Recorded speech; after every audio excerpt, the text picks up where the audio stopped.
Everybody, and yeehaw, we are down south in America. Welcome to round 9, season 14 of FRL's Super Sprint Sunday Championship. We are here at the finale of the season 14 of this series, and to join me along for the action on this late summer's evening in Laguna Seca is my good friend Retro Ghost. How you doing, buddy? I am doing rather swell, buddy. So we unfortunately missed Laguna Seca as round 2 because we've mentioned it many times during this calendar that the England football team made it to the finals, and like normal football tradition for England, we bottled the final.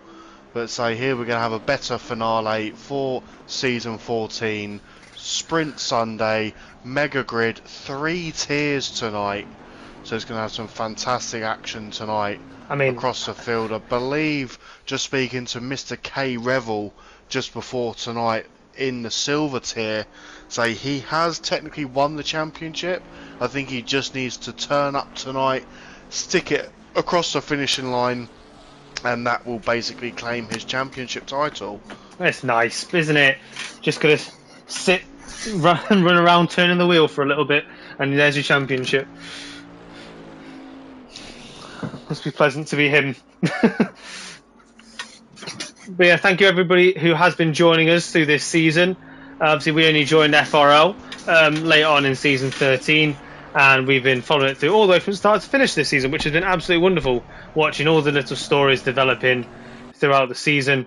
We are currently on board with Cablo taking his multicoloured Bentley around this sunset of a track. I'm going to try this evening and fit all 28 cars around this only 11-turn circuit, which has 2 turns, named number 8, as we've discovered looking at the track guide. So it's just the track guide, as we just said, is turn 8, the corkscrew. So you've got turn 8, and then the bottom part of it is turn 8A or 8B or something like that. So it's like basically having a block of flats for a corner, as the corkscrew does send you down 2 or 3 stories from that famous corkscrew turn. So as we just stay on board with Cablo, he rounds turn 3. He's already done the Andretti hairpin with a plum, kicks up some dirt for all his competitors to drive into. Rounds turn 4, and there's a little kink out here which doesn't get counted as a corner because I don't think there's a single series that doesn't take it flat out. As he breaks into turn 5, you want to be late on the accelerator here, get the car turned, pointed right up the hill, and there's almost a blind turn. As you go over the crest, you have to turn it almost immediately across the kink of turn 6. Some of the cars on this game can take that corner over that bump on the inside, but it's a bit of a lottery. They brake at the end of the roundhouse straight into the corkscrew, break it through turn 7 and down 8 into 8A of the corkscrew, and they keep going all the way through to Rainy Curve. You're going to wait as long as you can to get on full power, and then you immediately brake into turn 10. Stay clear and far away from the pit entry unless you want to use it, and then slide into turn 11, almost a first gear corner. Sometimes it could be taking a second, and powered away. Use all that Bentley grunt to put yourself across the line in a 1:24.4. Another one coming across the line is 2:15. Just to get a lot easier once we've got a few more around. I think they've just done their time. So that was Sir Fontaine.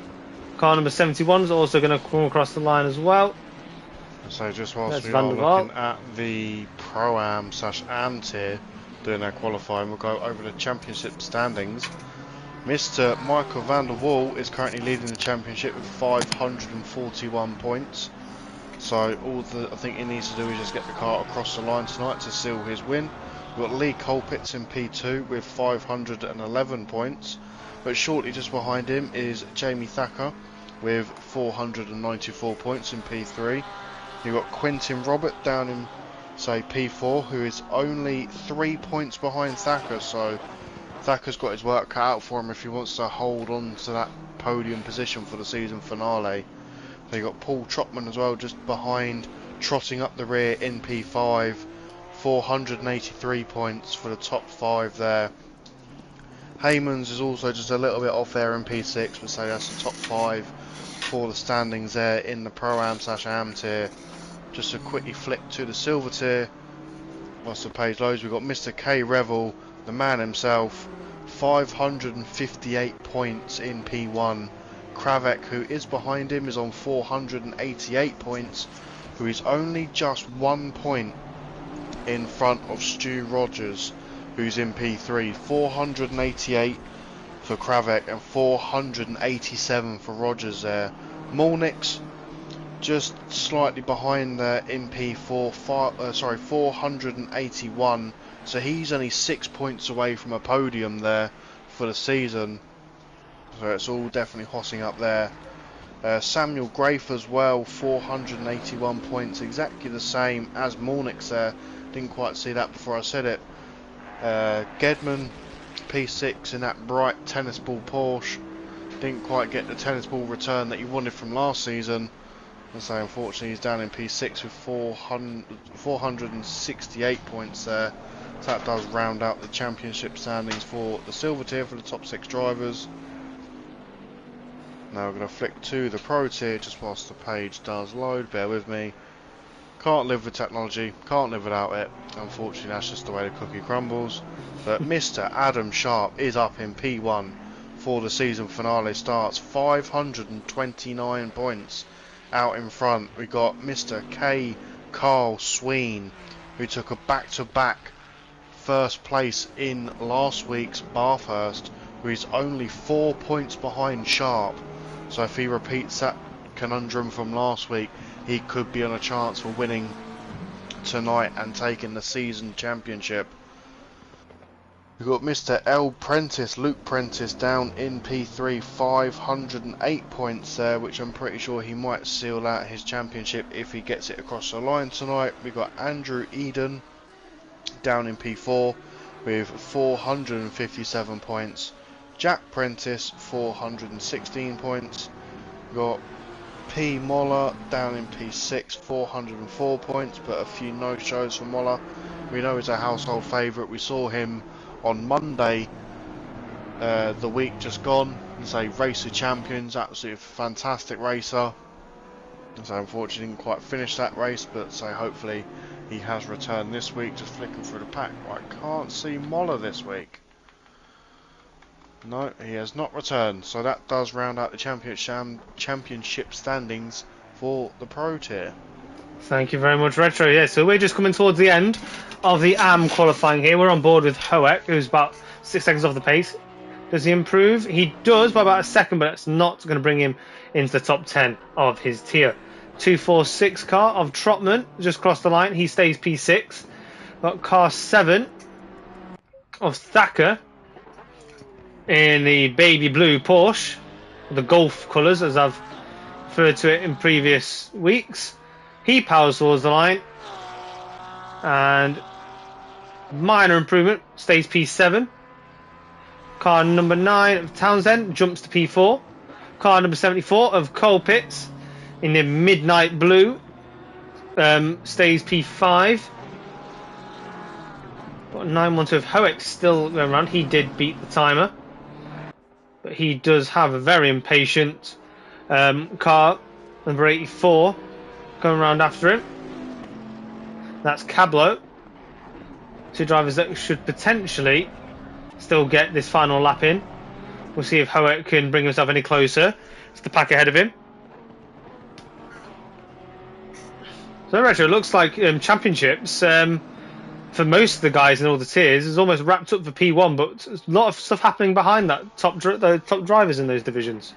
Exactly, mate. It's not always the guy that wins it. It's always the battles behind the guy that is winning it are the better action, I think, in my opinion. Because some of the tiers we've seen some drivers just walk away with certain races and then say more juicy action as it's more, say, unfolded towards the end.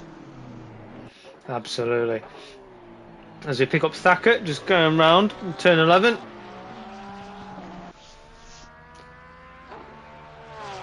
And what can he do? From 6/10 to 3/10 off the lead, jumps in from P7 to P4.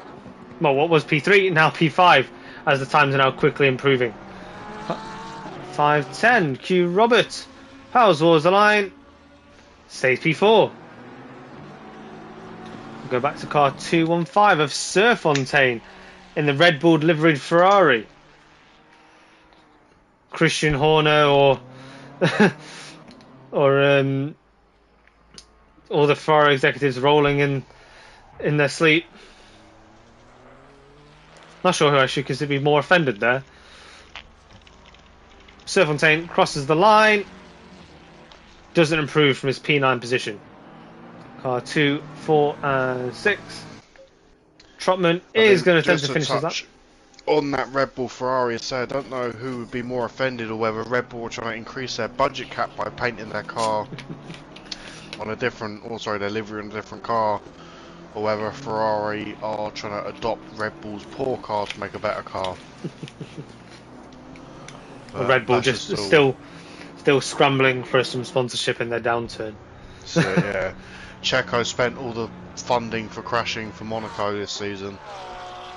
Stacker goes towards the line, improves to P4, and that'll be all she wrote for the AM drivers this evening. We go down to find car 717, who is coming towards the end of their lap. Struggling to find him. 717. 717 is Heyman's in P6, buddy. Ah, so I was looking for him. So he is still going to finish his lap. Heyman's does improve to P2. Well done. So close to JSC. Must have heard us commentator's curse on that interesting coloured car. So car 666 is now out. That's our good friend Kyle Revel, who attempts to take his blue or white trim car round Laguna Seca the fastest. He's been piercing the pro tier for most of the season, whilst he stays in silver. We wonder if he'll be piercing or sandbagging. Oh, it's questionable. I mean, we also did see M. Roberts doing the same sort of sandbagging, but you know, we're not going to get into that because it's a bit touchy-feely. Yeah. Makes you just want to go invisible talking about that sort of thing.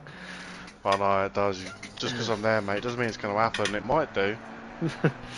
But yeah, Kyle Revel coming up towards turn 5 up the hill, taking maximum speed, almost losing the lid on the outside. At least it did from our angle, as he blindsided, brakes for the corkscrew, goes from the penthouse to the basement, and rounds the rainy curve.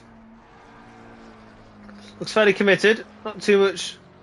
He bounds a bit off the edge of that curb. I'm not sure if he considers that optimal or not. Minor kiss of the dirt there. Slows the car down nicely. Very strongly on the power. We expect this to be pretty fast. Where's his initial time? As he does, pips pole from the AM tier by 0.2 of a second. I'm going to be looking for further improvement, I'm sure.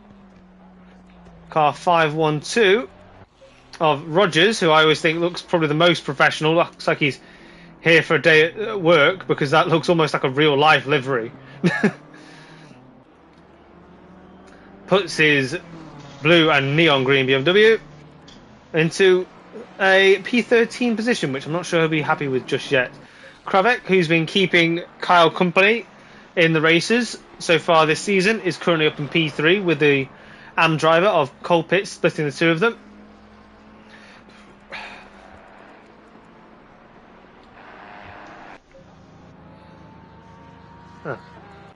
And Coppens, driver just coming around the final turn now in the ACC liveried Porsche,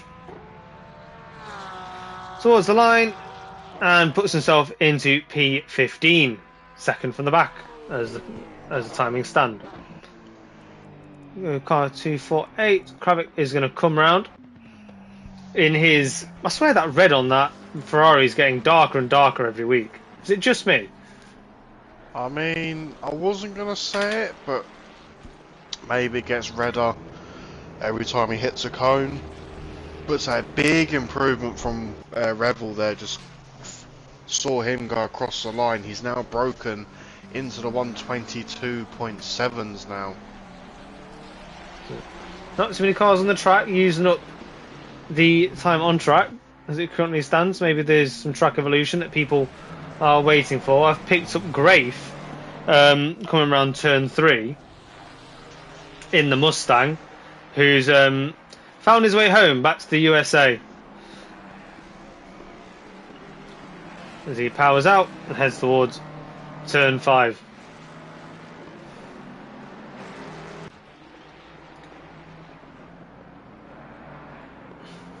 Now with obviously Retro, this is an American circuit, but when I look at some of the turns in it, I'm not sure it necessarily promotes the attributes that we usually link with the American cars. I mean, the corkscrew, just to begin with, as we watch it here, it's not particularly friendly to an American car that just wants to bounce on its rear suspension. I mean, do you want my honest answer, or do you want to wait till the end of the stream to hear my actual answer for that? Because the big old American Mustang, it isn't exactly favourable for the corkscrew. You're exactly right there, buddy, but all they care about is sticking a V8 in a race car, making it as big as possible, because if and then it's putting as it big P6. as possible, making it as big as possible, so it'll be impossible to overtake because it's so big. Which the corkscrew promotes that, but unfortunately, bouncing your Mustang down your penthouse to the basement doesn't exactly work all the time. No, it doesn't. And it does look quite controlled through the first sector, I will say, and obviously the grunt up the hill will help it. Ooh, but I tell you, oh yeah, Richings, I don't know if you caught that, Retro, just bounding over bouncing over whatever there was on the inside of turn 4, and then bouncing again in turn 5. That drifts him wide, and that's going to lose him a hell of a lot of time. That is a very unbroken Mustang. With the other Mustang that seems to be doing a bit better. He's just entered the penthouse of the corkscrew. Grave just in front. Oh, as he takes that, must be invalid. Curse. Yeah, this is I'd almost say this is almost a European-inspired track. It definitely does promote a lot more European characteristics. Quick out the corners. Got to have a good nose on your car, especially getting into that final turn. He drifts wide once again, as Kravek has brought himself much closer to Revel at the top there. He's now within 0.2. Revel did improve only by 100th of a second there, so maybe Kravek's got a bit more time in his locker to try and close the gap to Revel, but say Revel only had an improvement of 2/10. Watch Kravek have a huge slide. Sorry, no, it just caught him having a huge slide. That's and then once again, he's not going to gain time sliding.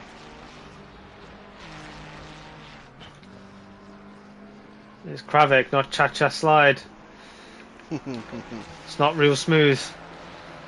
For those of you that are too young to remember the cha-cha slide, it was the toast of many children's parties. Oh, I'm too old for this stuff. As we catch Mulnix following Kravek down the elevator of the corkscrew through the dry rainy curve, using the slipstream, but ultimately dirty air through this section. You might give a bit of a benefit. Oh, as we catch Mulnix once again going into the dirt. Now this is where we're hoping for the slipstream of Kravek he's been following for this lap, because it wouldn't have benefited him most of the way around here. So hopefully, bit of slipstream to the line. Can he pit coal pits? No. Back to car 104. Richings has had a bit of a torrid time in his Mustang. Still coming down in P10. No improvement. 512 of Rogers. No improvement again. But we're going to go back on board with our current pole sitter from the silver tier.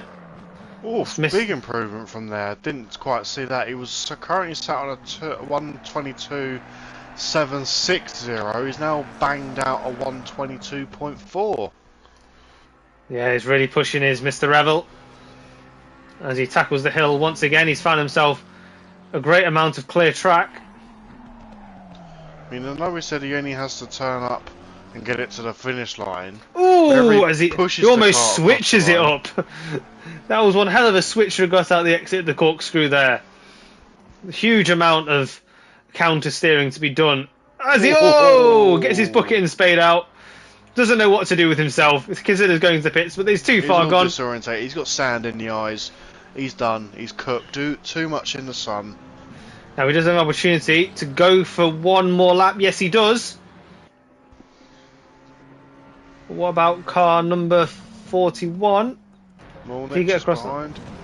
He does, P2 Molnix. I mean, what a way to pip that. He Car just gets Kravik just at the end.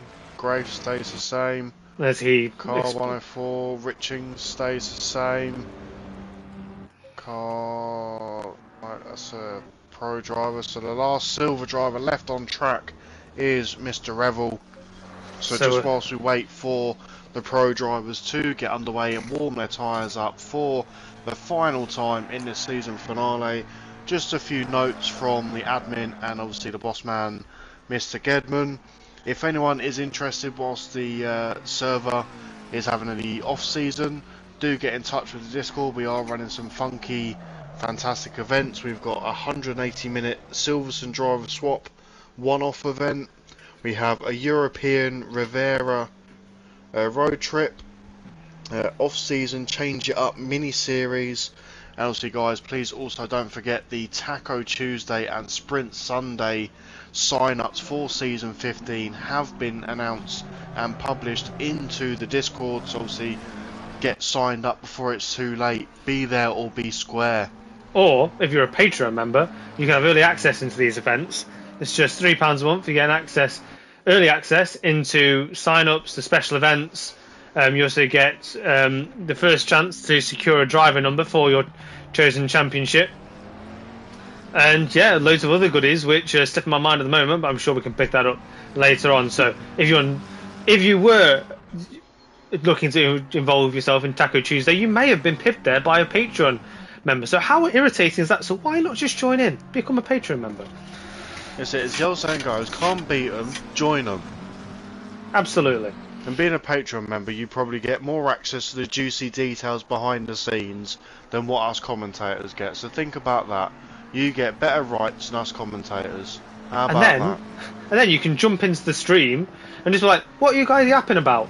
This is what I heard from the Patreon. And then we'll look stupid. And how great will that make you feel? Well, I don't know about you, but I do that on a daily basis.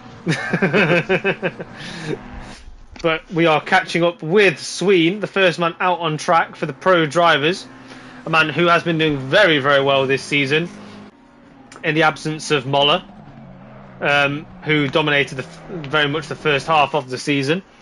I think looking back at the season, buddy, we have had some fantastic drivers throughout the season. The season starter in, was it Mazzano? We had Kaufman, who gave Moller a good run for his money. And unfortunately, Kaufman just disappeared. So we then had Moller just absolutely commanding lead through Alton Park. So he had a bit of a slip towards the end, but he grafted his way back to take his pole position back. And then we had a good couple of races watching Moller, and then Sween take a few wins as well. Absolutely. So with we were just following Sween through there, and he has just gone 300ths down from Revel on his first initial attempt. I'm going to assume that will come down. Kyle Revel is no longer out there to defend himself, but Sween seems to be pushing pretty hard to try and catch that. Other drivers to set a lap is Ronda, who I saw in the comments anticipates he'll spin at least once in every single race this season. We're not sure if that's going to come in quali. We'll keep an eye on him here and there. Other drivers out on a lap at the moment. The Sween is the furthest one round, so we'll go back on board with him. So as long as Ronda doesn't keep it rousy, but keeps it relatively on track, then obviously spinning shouldn't be a problem. But we've got the camera, we've got the spotlight, we're going to put you under it, so no pressure, mate. Yeah. Ronda be hoping to be a bit more rousy than roundabout. So Sween pushes towards the line once again, halfway through his session, and does beat Revel by 1.5 tenths. Well, Kyle, you've been pipped now, mate, but you are still second on the road, top in class. Oh, I did just see Ronda put it in P8, currently a second and 2 tenths off the pace of the pro drivers at the minute. Clayton's bringing his white and black underbellied Ferrari around the final bend towards the line. And he goes P2. Oof! That's a very, very tight gap. Only 0.04 of a second away from Sween. We'll go back on board with Sween again because he will see that gap now and he won't be happy. He'll be wanting to extend that. That's Clayton's first lap on the board. And if he's got anything more in the tank, he's going to be in for one hell of a challenge. As we wait for him to come back into view for the corkscrew. Sparks in the basement trying to start a house fire. And round he goes, puts it out with a rainy curve. And then through turn 10. And then braking a straight line. And then into turn 11. Traction is key here. It's a long time until you brake again. Car number 21 doesn't improve. Clayton's still coming through. Trying to catch you coming across the line at car number 43. That's El Prentice. P5 there. Yeah, pops himself up. Going back on board with Clayton. He's got a point to prove. He's put a very good early marker down. He ran very deep into the final corner there. I don't think that's going to be quite enough then with that mistake. Yep, no improvement there. That's cost him, definitely. Now, Sharp is only 0.04 of a second away from getting ahead of Revel on the second row. He's a 10th behind, really challenging for the front row. But that bright yellow McLaren looks set and ready. McLaren's dominating a lot of the front of the grid. He carries a lot of speed with his what looks like toy wheels on that car. I don't know what is about those white rims. Just reminds me of all the toy cars I had as a kid. But looks very clean coming through the corkscrew. Car number 37 wants to improve from P4 as he gets a little bit of a twitch coming into turn 10, but seems to have it under control. That shouldn't have cost him too much. As Sween has absolutely slapped down the grid. He's put 0.3 between himself and the rest.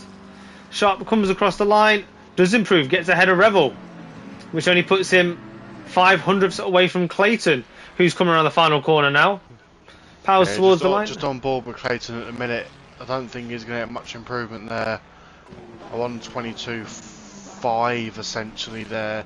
0.08 of a second there off 124.5.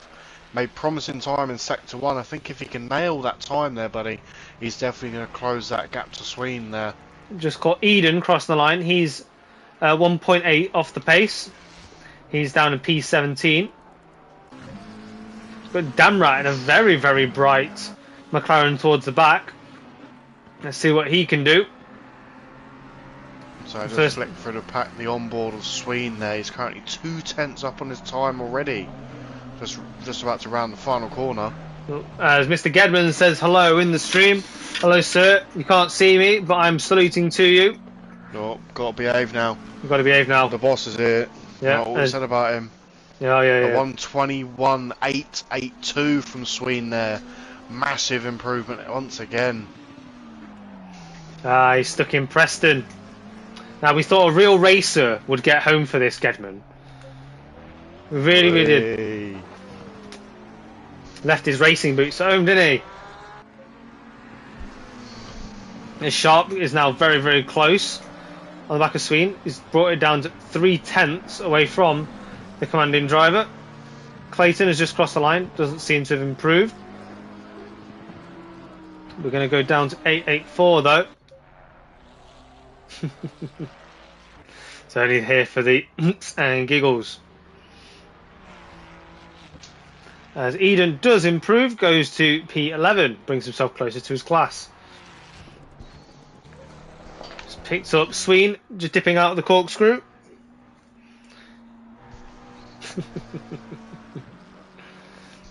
Oh, as he somehow goes to the dirt, but doesn't seem to kick anything up. It's an immaculate corner. I reckon if he can get another 0.2 on this Retro, I think Sween's got this one in the bag. I think he definitely has, mate. So I was on board with Sween a little while ago there. Oh, he puts another 10th. I wouldn't say it's quite a 10th. He was 2:21.882, I think. Yeah, so he's just taken 300ths out of his time there, just about. How close can Sharp get? He can't. Clayton in the final corner. Car 14 also going across the line. Puts himself P8. That's M Grace. Clayton does jump Sharp and puts himself exactly 3/10 down on Sween. Anybody else that can challenge Grace to come across the line? We've got Ronda. We wouldn't expect to be a big improvement from Ronda there. There's about a corner cut's worth to find. I mean, you're pretty familiar with corner cuts on Laguna Seca. Whoa. I mean, I can't really vouch because I didn't make turn 2 because I got taken out. So all the blame game's on you, buddy. Hey, wasn't me. As Shaggy said. Never made the corner, wasn't me. Got taken out by another driver, wasn't me. Retro raging getting louder, wasn't me. A bit for Ronda, who's got all the track all to himself. As it does improve by about a 10th, but does not move position, stays P10. So there we have it, everybody. That is your finishing positions for your Super Sprint Sunday finale. We've got Sween taking a very, very commanding pole, followed by Clayton, followed by Sharp, who will make up the preliminary top podium for the Pro Tier. Then we have Revel leading Prentice, who's going to be eyeing up Sharp on the start. Mornix and Kravik making up the initial podium positions for the Silver Tier. And we have M Grace following them. Colpitts leading off his tier by a decent gap. 3/10 between him and his next competitor in the qualifying in the end. Followed by Ronda.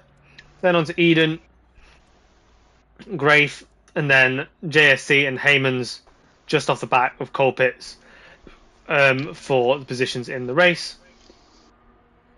And Rogers further down there, not quite pulling it together like he normally would do.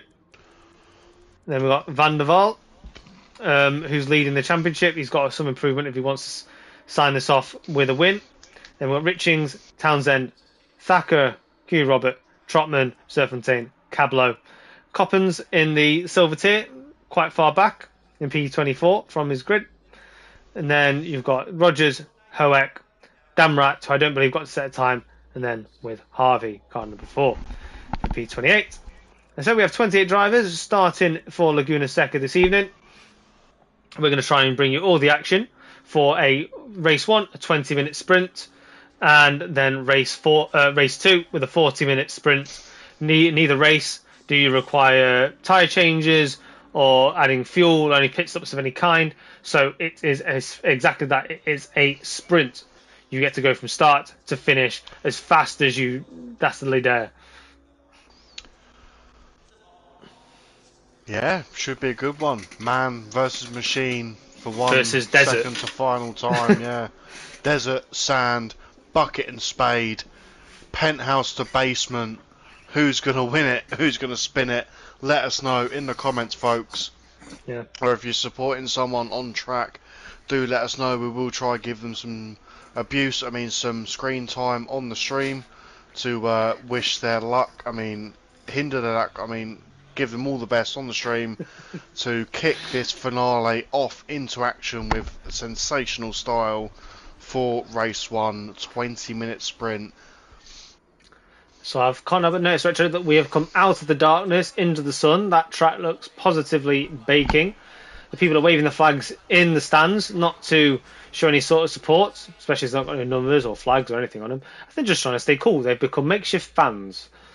The fans have become. The good thing about having the sunshine out and not having that tennis ball yellow Porsche on the track, I don't need my sunglasses tonight, buddy. No. Do you know, Gedwin, do you know how much you've cost Retro in prescription sunglasses?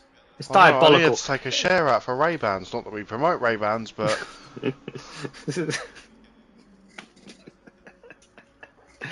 Yeah, it wasn't ever factored into our bill.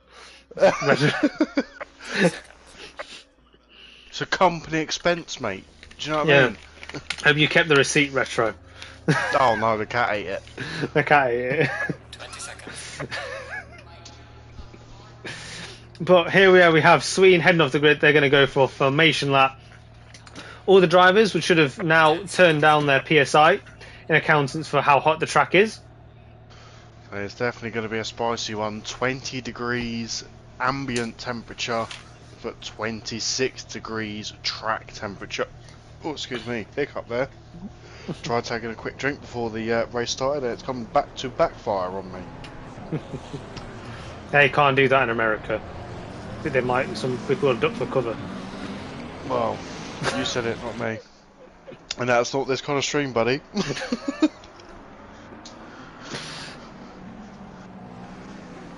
Let's try and make it through another couple of races before we get the YouTube cancelled. El Cancel.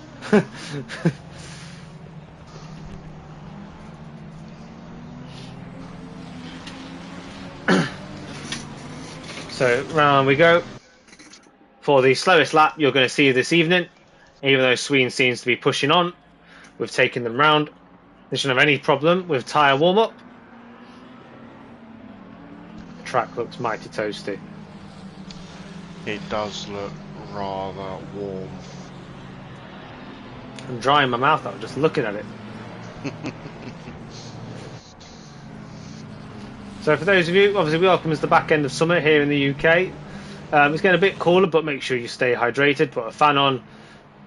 Waft just get a nice little fan. Waft yourself down before you have to pick up your controller once again. Controller? Oof. No. Ooh, no. Okay, take a cloth, wipe down your wheel. Better. Better, much better. I would say nice save, but you still butchered it. I did.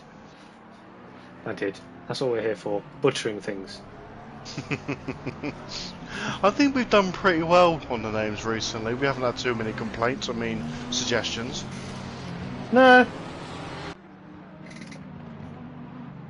See, nice to see that Gedwin is driving safely and not giving us all the heat for abuse for ultimately ruining his nice streak.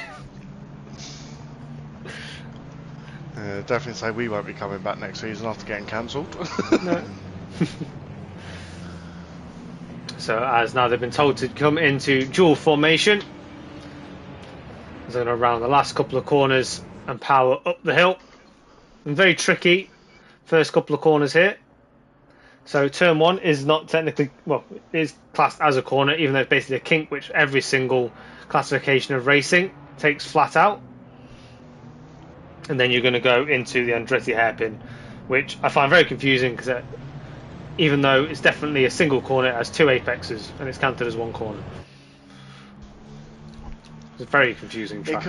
It's 2024, mate. It can be whatever it wants. Whatever it wants to be. Oh, we have the green light there. I think Sween caught Clayton napping there a little bit. He did. Sharp.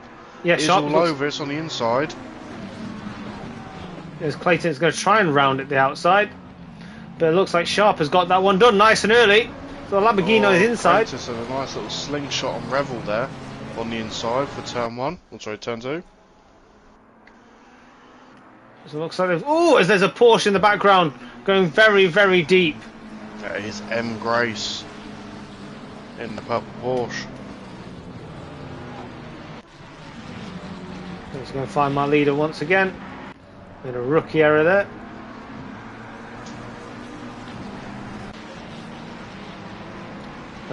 Do not fool your eyes, Sween is still our leader and he's found quite a reasonable gap. Sharp has managed to put himself ahead of Clayton on the start, found the inside line and pulled himself ahead. As Norfolk Mottos wishes good luck to Ronda if he's listening. And I think we've got Eden chasing down Ronda. Gap has been very close. It looks like Ronda has just managed to escape him a little bit around the rainy curve.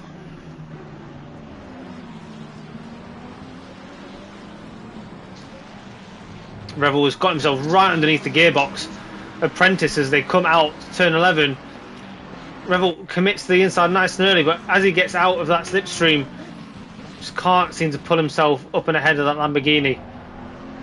Yeah, big gain in the braking from Mornix there. The gap that was forming from Revel to Mornix has just been closed massively by good braking from the Ferrari there. Yeah, also compounded by the dirty air that Revel found himself in down the straight. Lost the slipstream.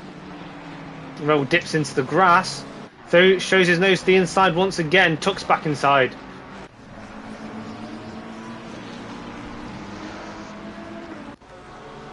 Well, the battle's down the pitch. We've got G Harvey, who took to the gravel to try and get himself a line into turn 4, as then goes deep and almost had Serpentine dip his inside. Back to Revel once again. Prentice has not done well keeping up with the top 3. He's down almost 2 seconds now. Revel sniffing his nose like a dog. Wants to know where he's been, and he just wants to show him where he's going. Oh, big brake fail from there from Prentice. Allows Revel through. That might follow him all the way down the straight. Now Mornix was great on the brakes last time round here. Lost speed from Prentice.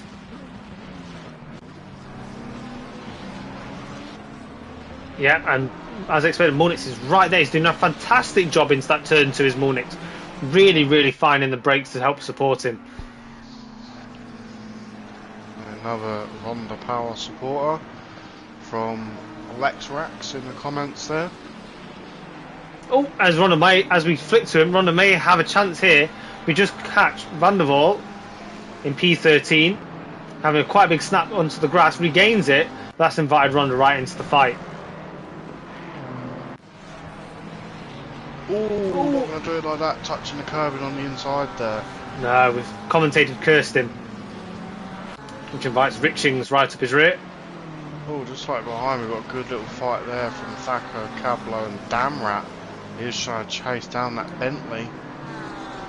Quite close for the corkscrew. Who's going to get VIP in the as we've had an incident at the corkscrew, 2 cars off, rejoining ahead. Mustang and a Ferrari.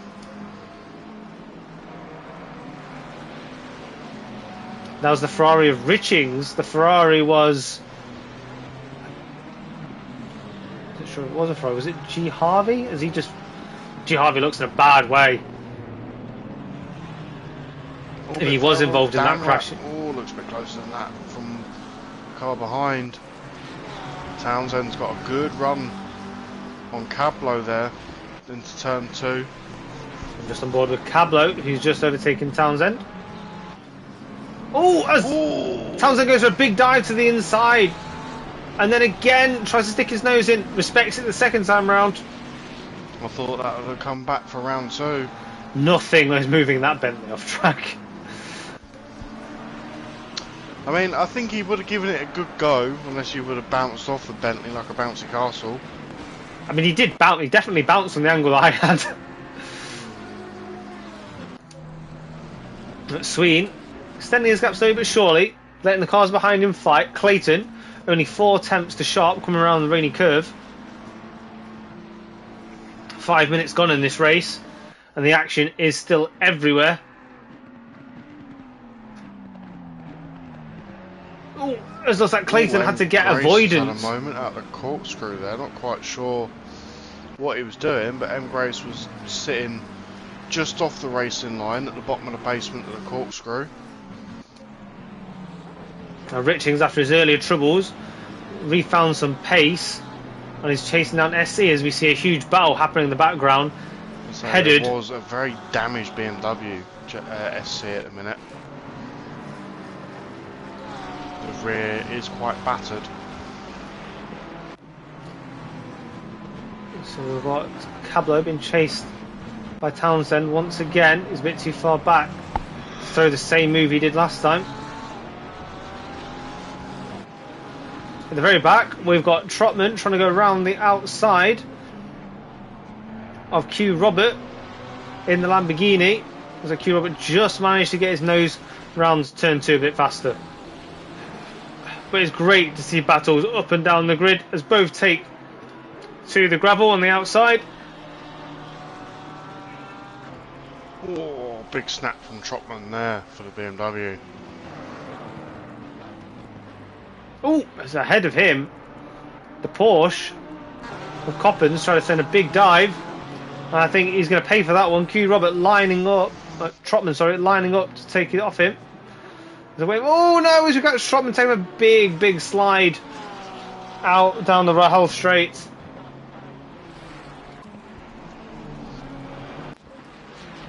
Now on the pit straight, Grave in a super powerful Mustang, closing in on Kravik in the Ferrari. Kravik, I think, so far has been a bit hampered and able to get past Mulnix, and that's thrown him back into the grasp of Grave.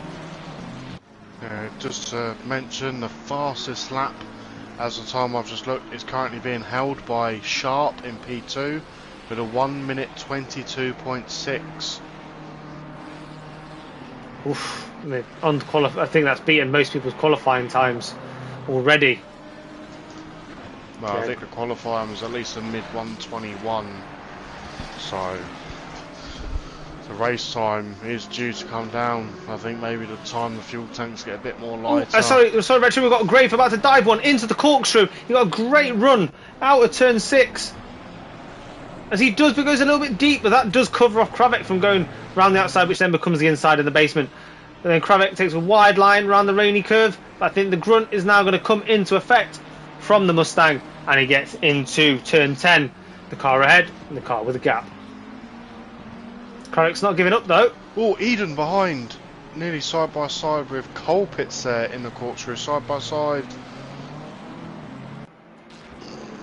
Just about keeping it tight. Yeah, I think Colpitts does get the better. Oh, as Eden gets a snap. Eden throws one in again, nothing doing there.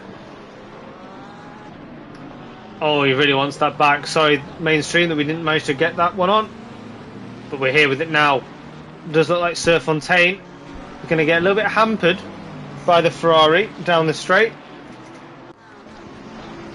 Well, if there is an overtake on, I'm sure he'll have it. Some great speed there on the inside for turn 2. This is for position in class. Great drive from the BMW there. We wait for them to come back into shot. Yes, and Colpitts in the BMW has managed to get 2 cars in the space of about a lap.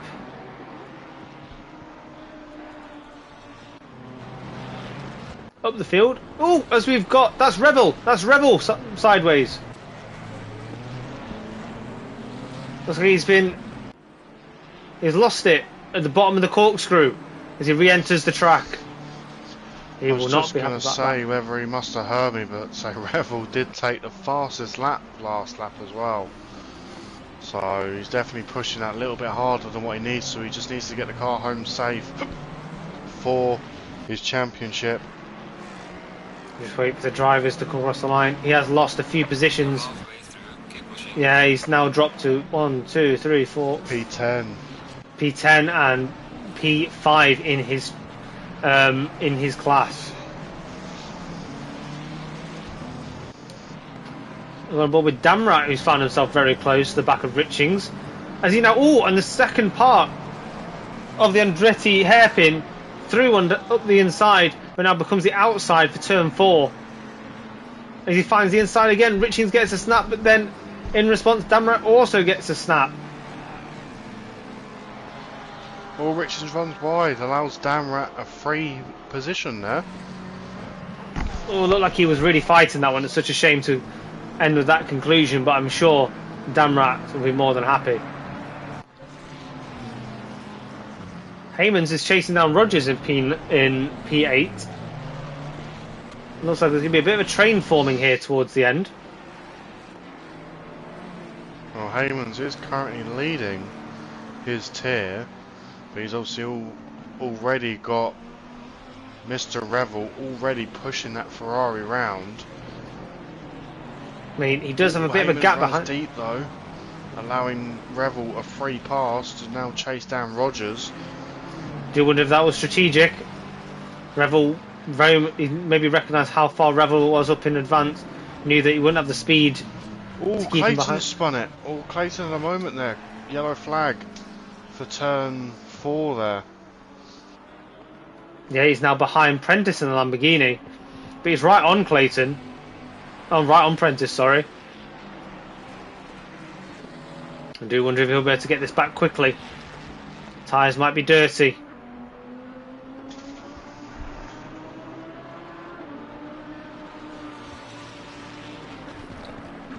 As he head up the Rahal Straight. Ferrari and Lamborghini with equal Italian grunt. Oh, who's that? Who's that? Oh, big save there from Ronda. Just flicking through the pack, and I saw a white McLaren doing some snake-style driving just before the interesting bridge corner. Yeah, as we just watched Prentice in Lamborghini through Rainy Curve on the exit, he just had quite a snap. It's put him on tilt. I'm going to stay with it for this straight. Clayton in the slipstream of Prentice, up and over the crest, into the Andretti hairpin.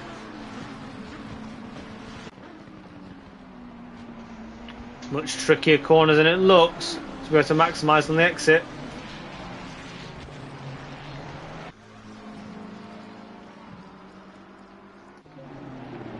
Now this is quite a battle that's forming towards the end. Car 215 of Serfontaine leading a reasonably spaced pack. Serfontaine the cork in the bottle to go after Harvey in this sacrilege Ferrari with a Red Bull livery on it. Oh, we got a good bit of side by side from G Harvey and Thacker there, just slightly in front of that battle you're watching there, buddy. Yeah, we've got it. As Harvey just gets a snapper coming out of turn 5. It's not deterred him though, as he heads up the hill towards the corkscrew. Oh, I'm not sure if Rogers had a moment there, but Revel's in front of Rogers. Whether in a moment or a snap or what, I'm not quite sure. So Harvey has had a great run here. I do wonder if there's going to be a bit of a slide into the corkscrew.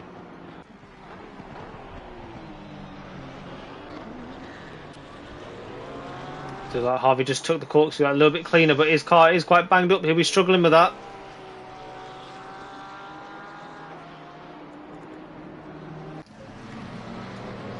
Flicking up to Damrat, who's got pressure on Ronda. McLaren on McLaren.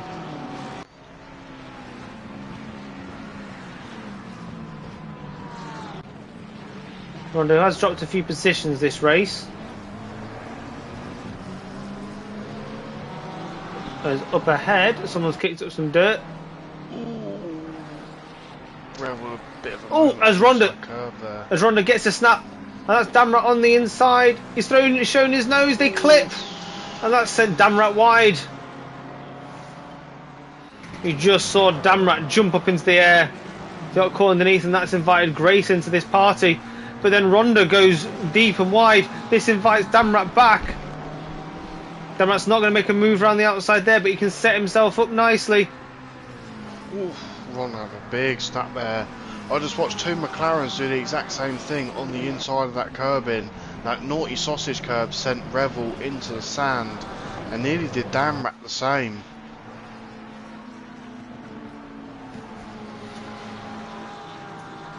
Oh, as Ronda gets a bit of a snap again at the bottom of Rainy Curve. Now if Ronda can just ace the exit here, he might live on for another lap, but he doesn't. He snaps to the inside, but unfortunately Damrat goes a bit deep. Maybe that might equalise it out, but Damrat seems to be carrying more speed. They come over the crest, slipstream's getting picked up. Will there be a late dive? No. But then Ronda goes deep. Damrat rounds the inside, but Ronda keeps the speed around the outside. Great strategic thinking. They keep there, buddy. Clayton is trying to stick one on Prentice. He's side by side up the grid. So coming to the corkscrew, Prentice had a better drive out the corner into the run of the corkscrew, into the penthouse now, as we're going to call it. So Prentice did fend him off very well, but his drivers were literally side by side the last couple of corners. So Prentice had a great drive out the corner for the corkscrew. It looks like Prentice is just about going to recompose himself in the final section of the racetrack. Going to go back to this battle with Damrat and Ronda. Ronda, who's using all the outside lines. Damrat almost had a sniff and move up the inside of the final corner, but he's going to set himself up for the straight. This is very close from Damrat. Looks like he's got on the power that a little bit earlier. He's got the slipstream. He's got the better drive. This is a time to make a move, but Ronda seems to have it covered off nice and early. Ronda runs deep. Does that allow Damrat? Oh, he just sticks his nose in front. Ronda's been playing this game for the last few laps. He gives Damrat a sniff. Damrat's done it. He's done it now, yeah. Oh, was that invited Grace in as well? Grace is on his inside. I hope he sees him. He does. Runs Ronda out wide. And that's 2 positions lost in as many corners for Ronda. This fight for the silver tier podiums are getting a bit spicy. Rebel has closed the gap to Kravec and Grafe there after having his little moment. Yeah, Rebel shows his nose. Tucks back in. Rebel's reputation in this tier does precede him. As he heads out over the marbles on the exit of turn 11. No, he was a little bit forced wide from Kravec there.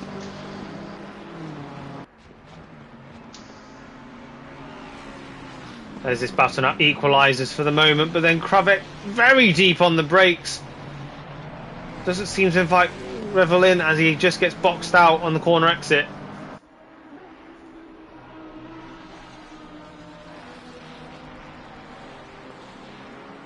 Oh, there's a huge... Oh, it's car 912. It was returned to the pits. What happened to them? They were just coming to the final section.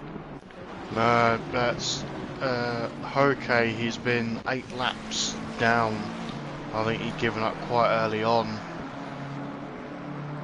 Oh, there's Rebel doing absolutely everything here. Oh, as he flicks to the inside up towards the corkscrew. Oh, and then Kravec pushes him towards the gravel. That might get investigated afterwards. Very dangerous place in making moves like that. Yeah, as the flashes come out. No, Kyle, he's not going to take that kindly. There'll be a big move here. I'm absolutely certain of it.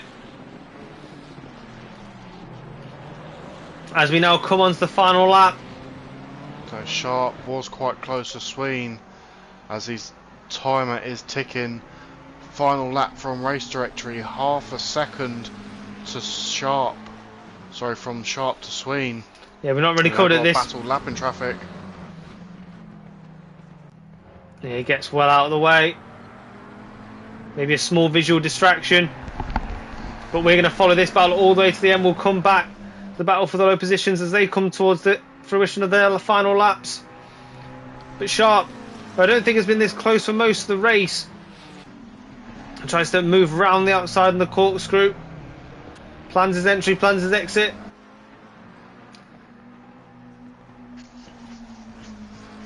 Round Rainy Curve. He's only going to have one more opportunity, and that's into the final corner. He's going to have to get the drive of his life out of here, but it looks like Sween's got it covered. Takes a wide entry. Hopefully he can drive himself out towards the line. That's what he's aiming for. He does get a good drive. But it looks like Sween is going to take this one. Congratulations to him. Prentice is being chased by Clayton. There's battles absolutely everywhere. Prentice, a bit of a slide on exit, but then so does Clayton. Clayton also follows him wide. This is going to come to the line as it stands. Ooh, bit of contact from Rebel and Kravec there. I think Rebel just try to get a better drive there. So Kravec defends the exit. I can only presume that's going to get reviewed. Could have been a snap, could have been a move. We'll find out at some point. Serfontaine is chasing Thacker, but he's got Colpitts for company, who shows his nose. Final corner. Oh, it looks like Colpitts is going to get a better drive here. Beamer versus Ferrari. Gets beaten out. And in terms of battles, that's pretty much everybody. Trotman's going to come home with a very respectable P22. And Coppins finishes on the lap, P23. So yeah, an action-filled 20 minutes. Guys, don't go anywhere. We're going to have a short break, and then we're going to go to race 2, a 40-minute sprint around this track. For those who maybe had a slight disarray of a race 1, they're going to get to reset and go straight back into their qualifying positions. For race 2, they'll start exactly as they did in race 1. Always great when drivers can just obviously bat away their bad luck they may have had and then come back and fight and show what could have been, should have been, and show their full worth at least one time out of 2.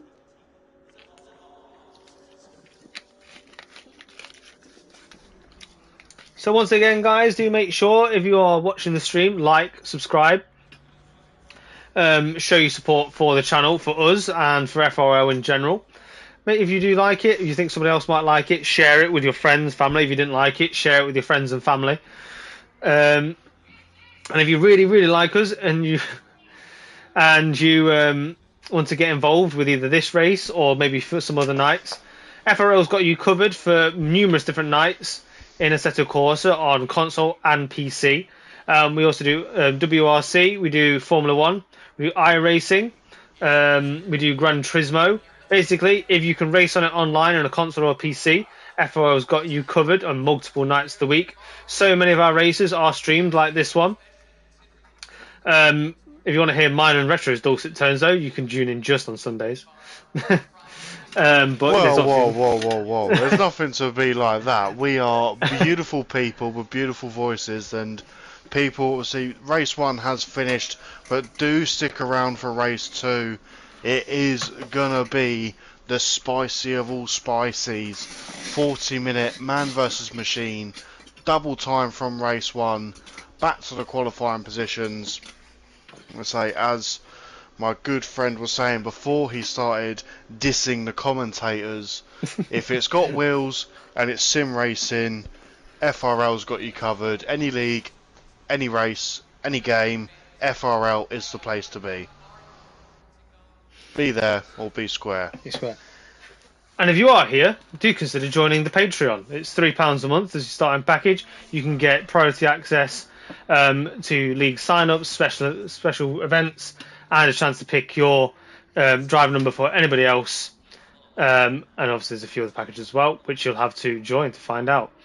Work your way up the call. As we did mention earlier, you could have more packages and more rights than us commentators.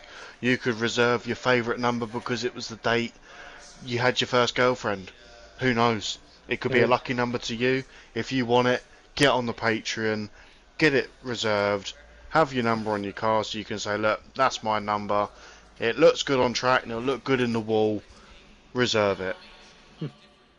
Oh, it was Clayton's. Unfortunately, he had his wheel turned off halfway through that. Oh, mate. It's like being a cyclist when that happens, isn't it? It's like all the gear but no idea. It's like me when it comes to sim racing. Yeah. That's why I didn't make turn 2 when we did Laguna Seca for Taco Tuesday. Yeah. The song comes to my mind for Clayton there, but I won't sing it. I think I've already done enough detriment to this stream this evening. I'm getting ourselves copyrighted. There's a big old copyright waiting for us at the end. We just lose power, Clayton, or it fall off. We are checking. Checking. He would be in a Ferrari, wouldn't he? Hey, don't be dissing a Ferrari. Don't need to. Make an example of themselves. Well, exactly. Can't have all the spotlight. Absolutely. And we go again. I'm going to ask the obvious thing, Clayton. Have you tried turning it on and off again? You mean off and on again? If the last action is off, it won't be racing. Shh. I knew what I said. Sounds like you're trying to sabotage in Retro. Yeah, of course I am. Just Ferrari things, isn't it? Hey, it's working now. For now. I mean, oh no, I mean, yay. Yay, oh, no, yay, oh. Mixed emotions being shared by the commentators in Clayton's direction.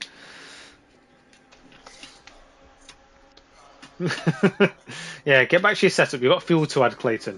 As does everybody else. But say, guys, if you are watching in the comments or in the stream, do let us know who's going to spin it, who's going to win it, and obviously who's going to bin it. 40 minutes of Laguna Seca in the land of South America.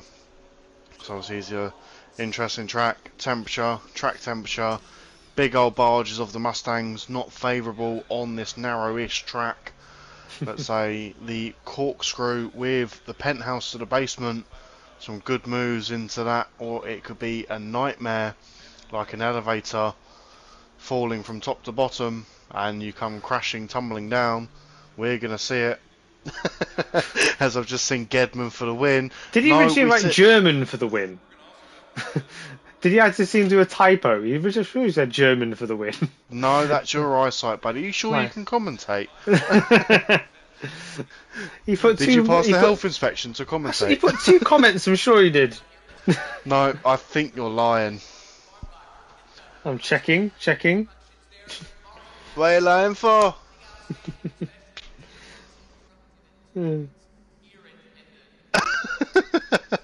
Flying through. I'm taking Sween out that one, Senna Prost style. Ooh. Beef. Now that has been noted by the stewards, if any eventuality should occur. Oh, it was confirmed. Autocorrect did get the tennis ball. Quick thinking and sharp eyes. Oh, shut it. Retro questioning my eyesight and my ability to commentate. Well, I'm not going to comment, but... As my granddad said just before he handed in his license, I pay for both sides of the road. I've not heard that one before, that's good. Hello. Oh, as we go back to... Oh, 1 extra point, my friend. There we go. No, whoa, hang on a minute. Race 2... It's gone dark. We've loaded in. No, race 2 we've loaded in. But I've just seen Van der Waal has been given a stop-go 20 seconds before we started the formation lap. My goodness. I don't think that's going to help Van der Waal win the Pro-Am Championship with 20 seconds stop-go. I mean, what did he do? Did he get out of his car, wander across the track and punch a marshal? He probably did. Poor old Larry from Texas just wanted a nice day out of Laguna. Nice day in his yellow, in his orange generic jumpsuit. American name, yeah, Larry. He just wanted to stand by the track, waving the relevant coloured flags. Van der Waal's got out and decked him. I've waved this flag for 30 years. I've never had anything interesting happen. Playing a game of whack. Whack. Van der Waal gets out, decks the guy, walks back to his car and goes, "Oh man, he caught me."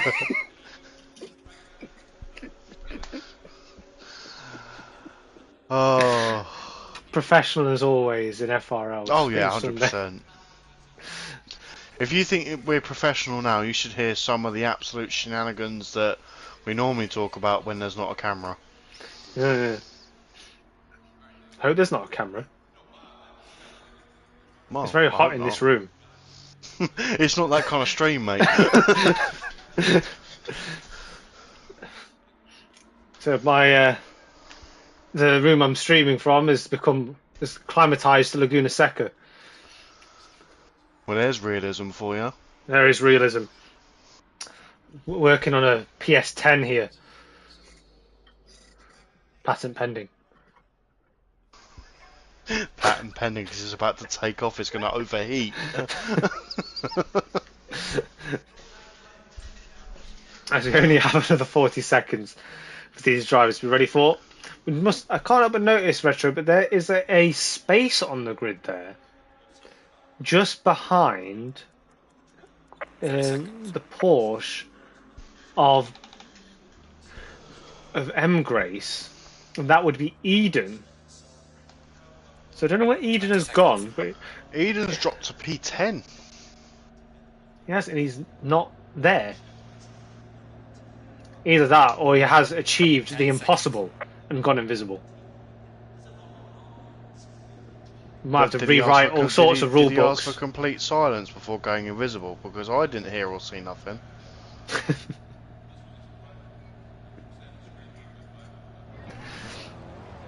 As Sween once again leads them away for a much cooler outlap this time around. So he might be working the tyres a little bit harder. As it's good to hear that Gedman on admin duty, even in traffic, has let Van der Voort know that he can have his penalty removed if he can raise a ticket with the relevant information showing that the game has incorrectly given him that penalty. If it is incorrect, then he hasn't in fact punched Larry the steward. If we have a big compensation bill come through, we know it definitely happened. Yes. Larry clearly didn't want the smoke from Van der Voort winning the championship. No. Van der Voort thinks he's untouchable. Just goes and assaults Larry. Said, catch me outside, how about that? Really catching the American bug here, tapping into our knowledge of American TV drama from across the years. Yeah, we probably will get cancelled for that if we start carrying on.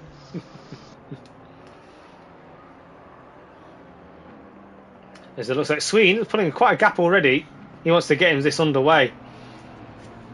We've got 40 minutes of high octane action. Van der Voort should be looking, with that piece of information, should be looking to take that penalty all the way to the end.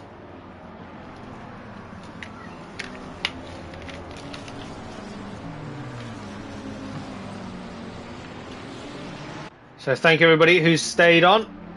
We have been trying as best as we can to let people know there's not just one race. We have two on the Sprint Sunday, and that will continue into season 15.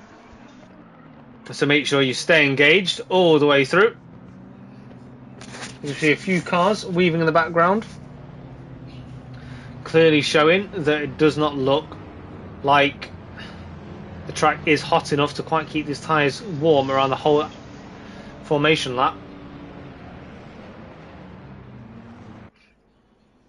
And a few more corners to navigate, and then we'll be running a few thousand horsepower through the start straight of Laguna Seca.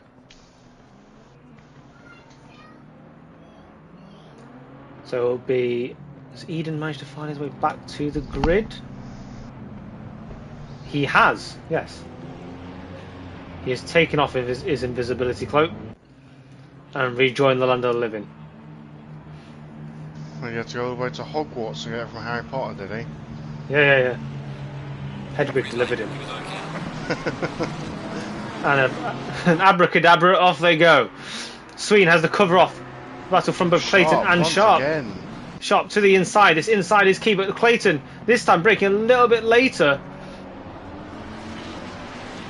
Tries to go around the outside. The move we saw Ronda trying to make for all those times. Clayton runs Sharp right off the road.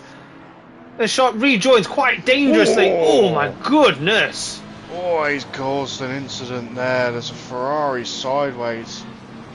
Molnix luckily just gets himself off track there. Yeah. And Sween just absolutely leaving the rest for dead. He's already pulled out the second and a half. I'm so sorry for you. I shouldn't laugh at that.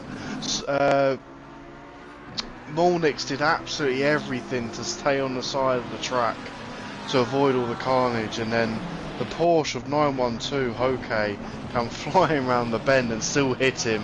The last car that he could have not hit. How brutal is racing sometimes. But Clayton this time doing so much better to defend his position. from Sharp, even though there might be questions pulled up later on for how vicious he was in his defence. But Apprentice not quite getting the drive out of the final turn that he might wanted, and Rebel, who's come back with a vengeance in P4, he has dropped those that he was battling, and he is now after Apprentice in P3. Wants to separate himself from those in his tier the best he can, but Grace is pulling himself in for company as well. Sharp has recovered well. He's still in P7. He's trying to get past Eden, who's done a fantastic job to pull himself up from P10 up to P6 with the carnage that occurred in turn 4. Further down the grid, Damrat, who was involved in many battles earlier on, as we see a Lamborghini in the background, not having a great time. Damrat going to the inside, which will now become the outside for turn 6.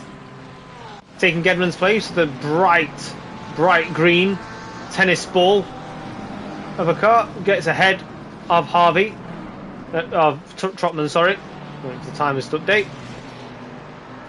Oh, as we've got quite a melee going on ahead. Oh, and that looks like Rogers in the wall. Where's he dropped down from? Yeah, and Rogers just gets himself going, pulls on to the racetrack. Oh, and that's the Porsche of of Hoek, who had to get out of the way.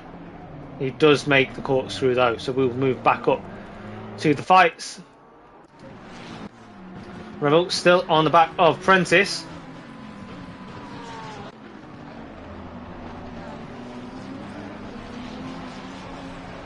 It's quite hard to throw a move through turn 2 unless you've already got it established. Now carry speed through turns 4, 5 and 6, and you might be in a position to be side by side for the corkscrew, which, as scary as it is a great overtaking opportunity. Further back, Cablo has also got past Harvey in his Bentley and is now going after Damrat in P15.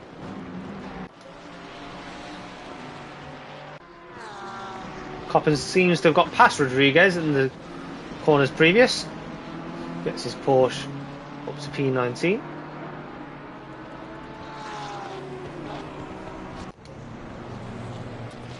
As we've got quite the melee here for that's P5. Unfortunate for Van der Waal there. He's picked up a stop-go 30-second penalty on top of the in-game 20-second stop-go 20-second he had. That's unfortunate for him. To lose a championship for something that was out of his control, to then get another penalty because of it. So I'm just catching Richings, who's had a pretty good exit out the back of Grace, but Heymans does seem to be dragging Grace along.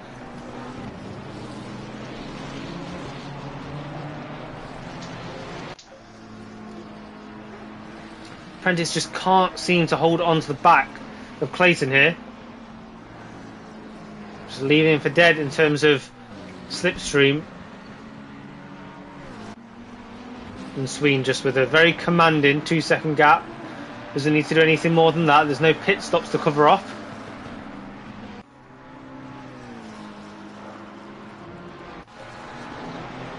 We pick up Colpitts. Oh, as we do, he picks up a big snap. The slides, thankfully, gets himself. Oh no, as Richings goes to avoid and smacks him in the rear. Does turn Colpitts round, but Richings, where's he gone? Does carry on, but quite beaten up as he cuts turn 7.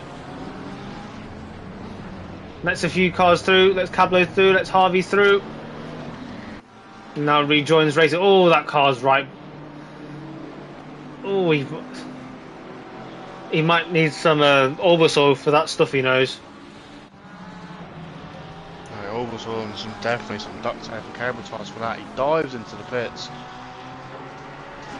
As we've got Damrat really, really close on the back of his other McLaren of Townsend. Townsend looking for a wide turn-in on Thacker ahead, but through goes Damrat. Great drive out of there. We've seen so many people beaten out by the outside drive round turn 2, but Damrat plays it perfectly, ducks well inside of Townsend. But he's not done. Damrat goes really quite an extreme inside line on Seca. The 3 goes, maybe an easy let through because of their different classes.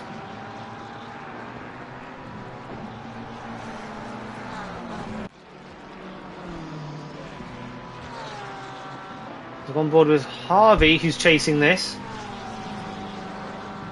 Maybe sees Townsend as a little bit vulnerable, while he's irritated with losing that position and being held up by Thacker.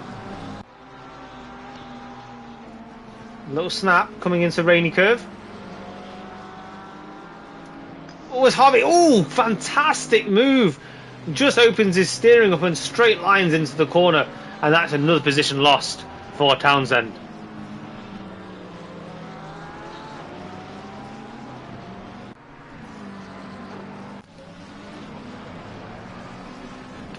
So it does seem to have dropped back just ever so slightly on Prentice. But Prentice, I think that's down to his pace because he is catching up on Clayton now. What was over a 1 second gap, now down to just 7/10. So maybe Clayton's had a mistake. Let's say so, because Clayton's actually dropped another 1.5 seconds to Sween ahead. Yeah, I think he just ran a bit deep into turn 2, which has costed him a bit of time there. But look who's found their way back to the pack retro. Sharp.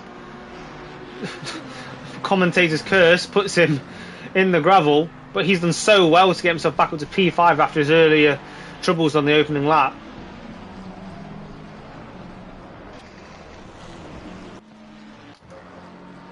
Oh, as they go back on board with Harvey. Feels like he's been held up by Thacker. Thacker's been the cork in the bottle for this mid-pack run through. And Harvey pulled the same trick as he did last lap. He wants to open his steering up as he comes around this curb and just dives this. Oh, he doesn't quite make it. There. Yeah, it gets a huge snap. Well caught. But he's still right there. Shows his nose to the inside. Backs out of it.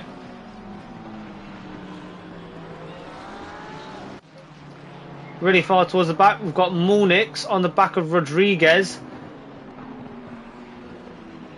There's Mulnix. Flashes Rodriguez. Rodriguez. Oh, as Rodriguez doesn't have to move, and then Mulnix sends him right over the curb. Rodriguez does rejoin. They're now side by side. Rogers straight past.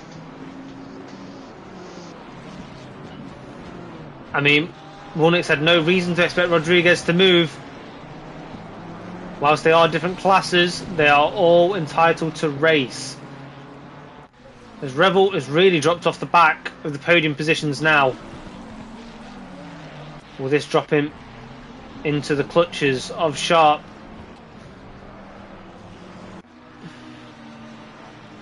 I think this is a matter of Prentice really starting to get his act together now. I wasn't quite sure, you know, so he had a bit of a moment there, but so Revel is reeling him in.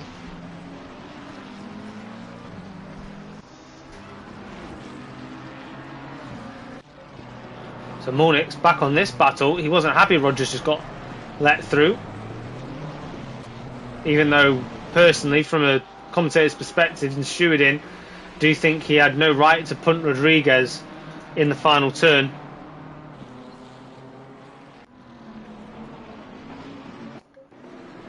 Rodriguez is now dropped behind Colpitts. All of the track there and some of the dirt. Going a bit wide, Serpentine up in front, final corner running a bit wide, using some of the extra dirt and the sand as well. Rogers has definitely had a bit of wars here. He's taken a shunt to his nose. I don't think there's any question Mulnix can catch up with him here, but it's one thing to catch, it's another thing to pass. Especially that BMW, you might be able to catch it in the slipstream. But as soon as you break that headwind to try and make the move, the BMW just pulls away. It's like it's got another gear.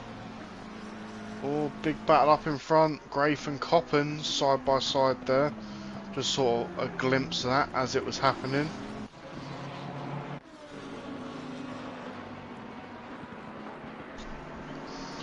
Didn't quite see who was the lead car before the corner, but just caught it mid-corner. Almost. We have Cablo in the wall. Cablo is in the wall at the bottom of the corkscrew. Unsure what's happened there. It looked like a car did glitch through the section.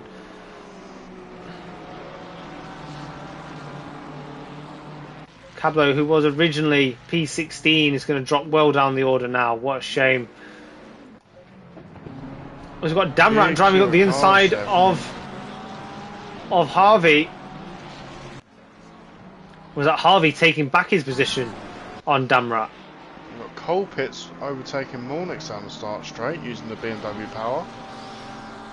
A big train of cars there for car 77 all the way to Mornix there.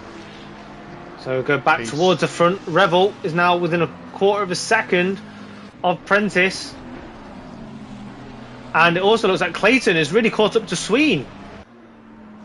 We'll keep an eye on that gap. Maybe Sween's just backed off so we can have a bit of company for a change. Clean air is such a big thing in this game. As Revel shows his nose. As Sharp is also arriving on the scene. There he is.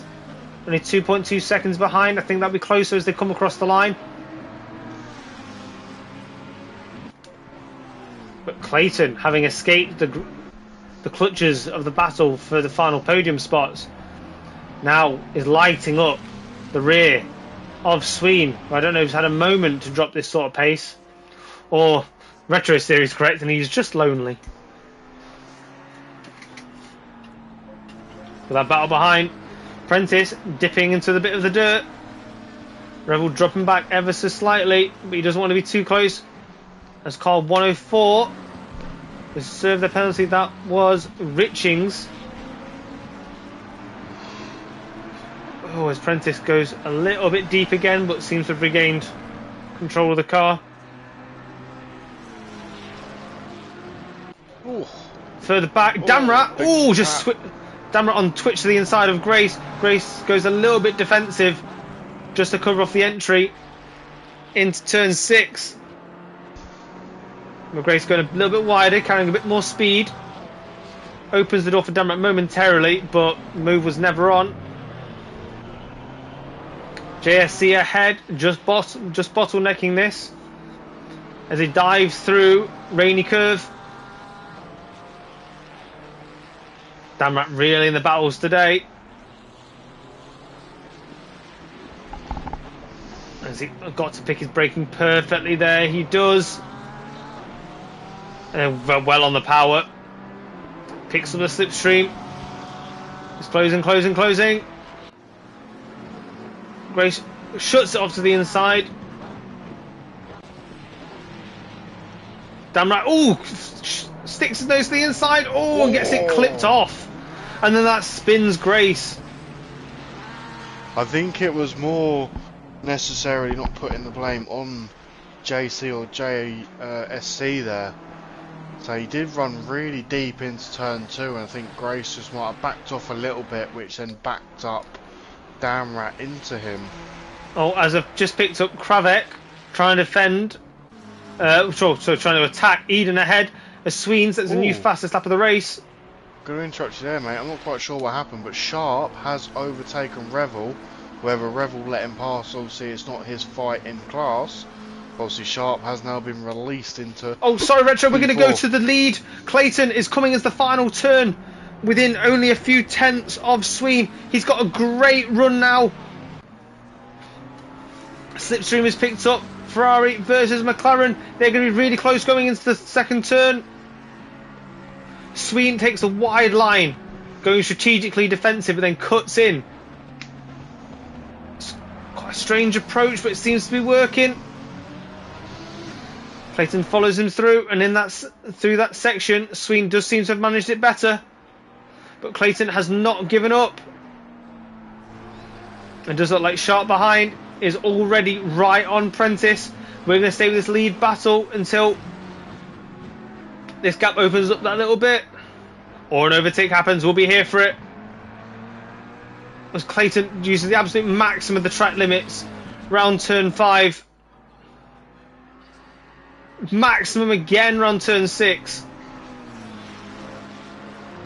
Now we've seen a lot of moves made into turn 10, so a nice close follow or a solid line through the corkscrew, which he gets.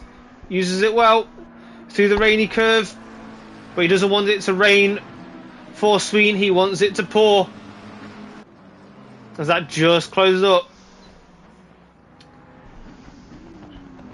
We've had car 87 further back. That's JC just going wide, and he's got a bunch of cars overtaking him.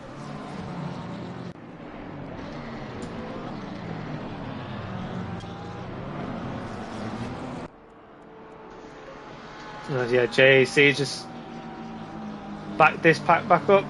Damrat is going to find himself in a battle behind JSC once again. Now with a different car in between him and JSC, and that being Trotman. Oh, as we catch Damrat going very deep and wide. Will that allow Q Robert through? Q Robert, oh, twitchy on the nose on entry. I do wonder if that was maybe the reason for Cablo's incident early on. Q Robert is looking a bit twitchy tonight. So just flicking from the pack there, we got, well, fair enough, he's finally moved. Sween did have a lapped car in front of him that hopefully didn't hinder him too much. I say Sween and Clayton have navigated the lapped car, which is great to see. Sharp has also overtaken Prentice. I say Revel is now all over the back of the gearbox of that Lamborghini through the corkscrew. Oof, just backs off a little bit there, just to stop him hitting the back of that Lamborghini. Great speed taken through there. Oh, Revel looks like he shows his nose. Oh, he really wants this. Seemingly more than he wanted Clayton or Sharp. He seems to really, really want Prentice. Hope he knows they're all the same. They're all pro drivers. He does have quite a reasonable gap over his next competitor, but he's aware that Kravik will be the next person on the road behind him. And that gap is currently at 6 seconds. By too much, but say that is a pro driver, not to forget. So Revel just concrete in his championship standing by currently leading this race. Just running a little bit wide there, nearly going with the back marker there. So Damrat, we've missed, has got past Trotman. And that puts him now on the back of JSC.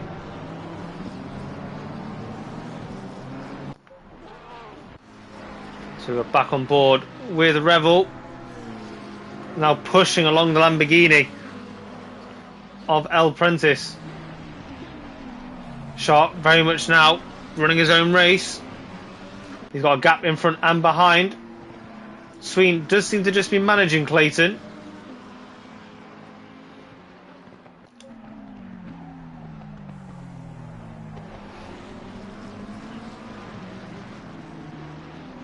Oh, there's like a lapped car. Goes the scenic route to try and let lapping cars by.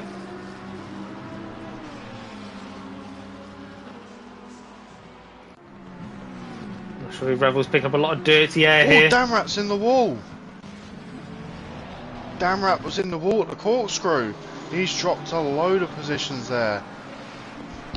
I saw a yellow flag just before the corkscrew. I thought it was M Grace that was letting a few cars past. As I was watching M Grace in the corkscrew, I just saw that bright green McLaren in the wall there. As much as you do have a bright coloured car, it may help you or hinder you for the camera, because we can see where you are quite easily. Big brother is watching. No, Revel at this point, this is the longest I've seen him sit behind a car this close. Lets him to just deal with the dirty air in an attempt to keep the pressure on Prentice.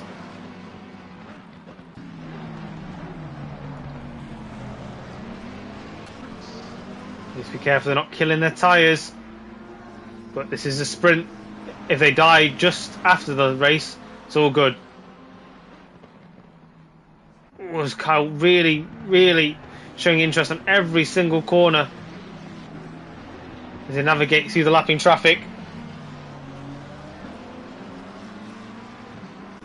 And off he goes. Oh, a few flashes from Revel there. Maybe he's not liking how his nose is getting cut off.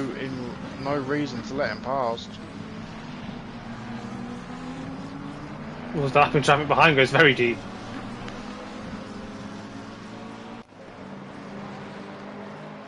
So I think Kravek is actually slightly catching Rebel. Oh, so if an admin might want to, might want to send Q Robert a message. He is all over the place.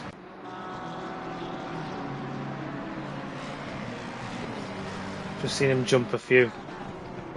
Yeah, I can see the red status bar next to the Lamborghini badge, the red signal there. Just catching Damrat. Coming up the back of Grafe in the Mustang.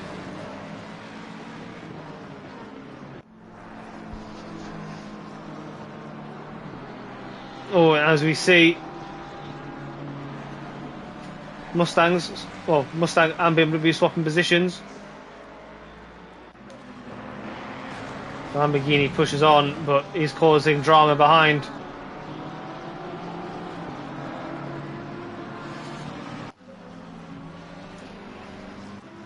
We're losing track of the count of rounds between Prentice and Revel. The gap is still very, very close. Well, the gap to Revel and Kravek is coming down. So Prentice is actually holding Revel up.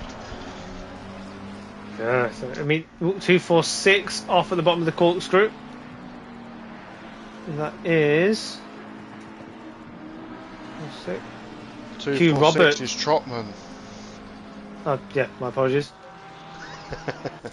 It just moved right underneath my cursor. Now I do wonder if that's Robert's connection causing issues once again. It's a shame when this happens. Obviously we've only got so many opportunities to communicate with the driver. I picked up Eden chasing down Harvey. And he's got no reason to hold him up here. He's got a good gap behind him. And the next driver in his class is almost 10 positions lower down than him, so nothing to lose by letting Eden by. But they're racers, so that may not matter one bit.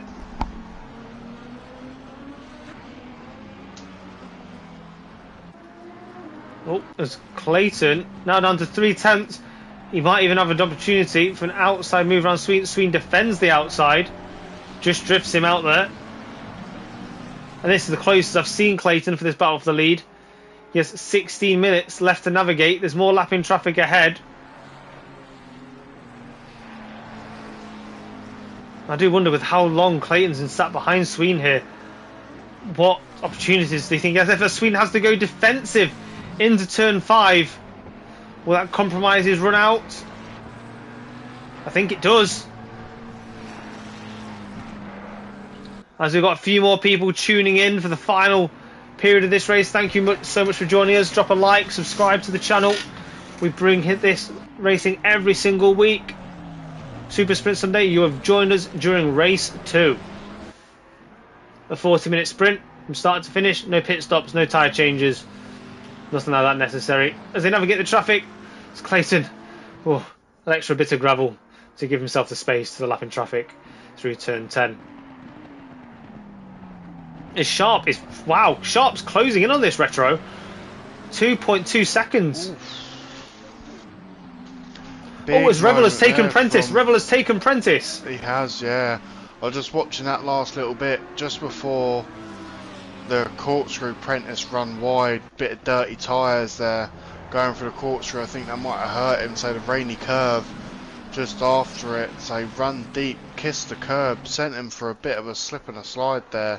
Revel capitalises, finally gets the move done, now has the clean air to try increase his gap to Kravek, as it was slowly coming down, being stuck behind Prentice. So I'm just picking up Sharp here. Sharp is taking chunks out of this lead. This will be a 3-car battle for the end, I'm sure of it. What was 2.2 only a lap ago is now 1.7. The defensive moves that Sween's having to make to cover off Clayton is really hampering the speed at the front.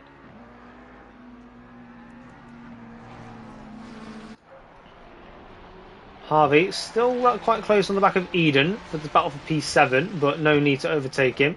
No gaps behind. SC, look at the back of Grace. They've got Townsend ahead of them. Oh, as Grace gets a bit of a snapper on. JSC might look to capitalise. Yeah, takes a lot more speed through that corner. What can he do towards the corkscrew? Grace might have to go defensive here.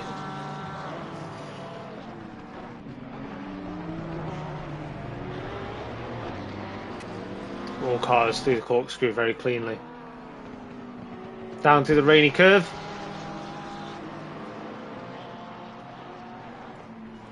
The battle resumes calmly. Like Sharp's in the wall! Sharp's in the wall! He was clearly pushing so hard to keep that going. That invites traffic through. That invites the traffic through. Such a shame. I think everybody was really looking forward to that becoming a 3-car battle at the end. Don't think he's got quite enough time left to do anything about it. But that will now invite Revel up to P3. 74. Coal Pits is also having a moment on the dirt there, doing a few dirt donuts. Oh, he needs to be careful coming back across track because you've got the leaders coming through. He does well. Oh, Clayton went off as well. Potentially distracted. That allows Sween to scurry off. All getting very hectic in the final few minutes of this race. We got a quarter of the way through. In the skirmishes, Prentice has closed back up to the back of Revel. 8 tenths is the gap. Sween now has a 5.2 second lead. Got Grace. Just to mention, Sween still has the fastest lap at the moment with a 1:22.5. So I've gone to Grace. He's chasing down Townsend, not Tarzan. Would be something.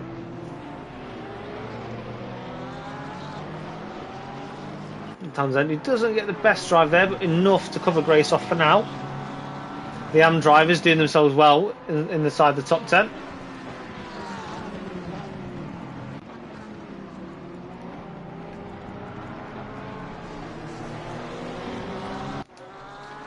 Sir Fontaine driving out the final corner, trying to pass Thacker up ahead in the Porsche. In the abomination livery of Sir Fontaine.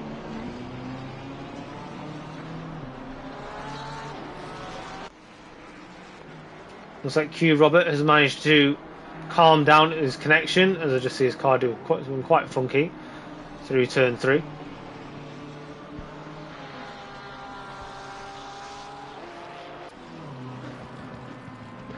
Oh, we've got JC, M Grace into the corkscrew there, battling for P11, P10. Townsend just in front. He's side by side into the corkscrew there for JC and M Grace there. Oh, 912, 104. 912, 104. The two back markers have collided there.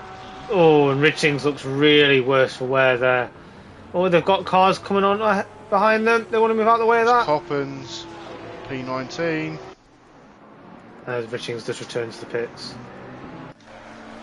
Now Clayton doing a good job. He's taking a second out of Sween here. Oh, as Prentice has to save it on the gravel on the outside.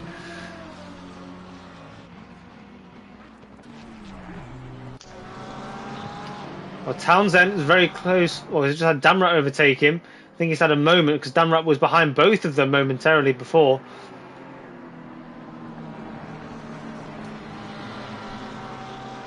Oh, it's Grace. It looks to go round the outside of Townsend. And Townsend just picked up too much on the inside. And I think Grace is going to get this one done quite easily. Yes, positions himself well for the corner. Drives through the gap that existed there. Prentice, with that mistake, has dropped to 1.2 seconds behind. Damrat showing a lot of interest on the back of JSC.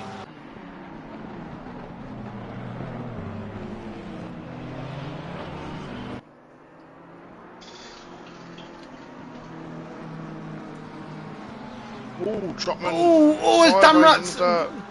Damrat completely loses it, comes across the dirt and takes his rear into the wall. Really pushing quite hard there.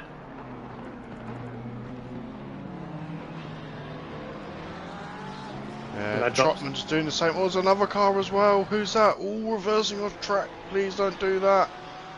Q Robert. Oh, very lucky boy there.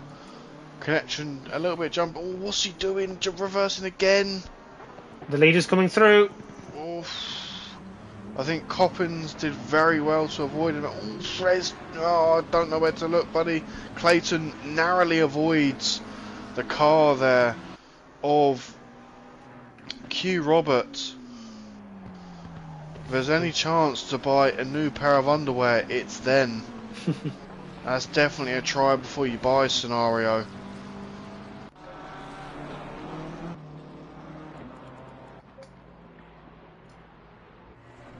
A few battles in the beginnings of forming here, up and down the grid. The front have started to space themselves out.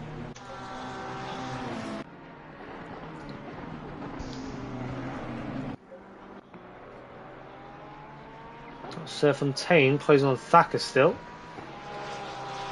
Oh, JC spun it. JC spun it. Oh, does very well there. Who was rejoining that? some clean air. I think that was a Mustang that done very well then. Is it a Mustang car 77?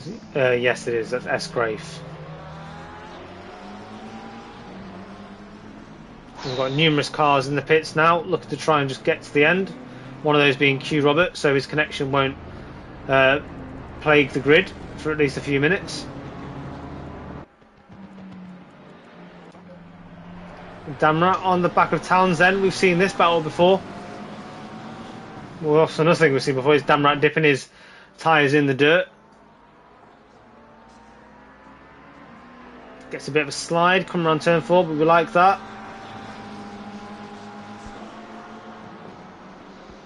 He flicks to the outside for turn 5. Can he make this line work around the outside? Doesn't get far enough alongside. Townsend then just about covers the inside, holds his opening of his wheel.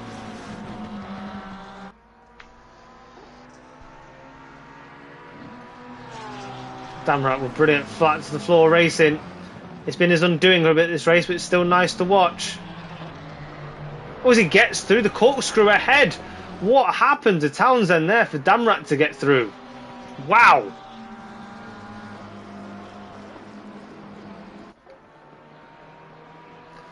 We'll go back to Serfontaine to see if he can do anything about Thacker. It just seems to be building that gap.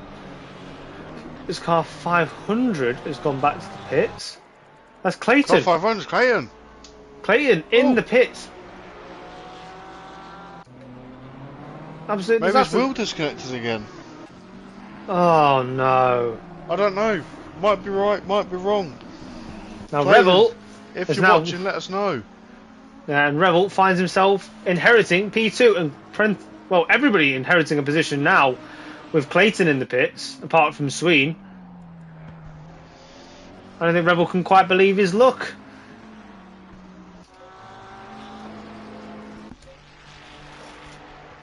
This battle with Harvey and Eden's been going on a little while. We're keeping up quite a relative gap.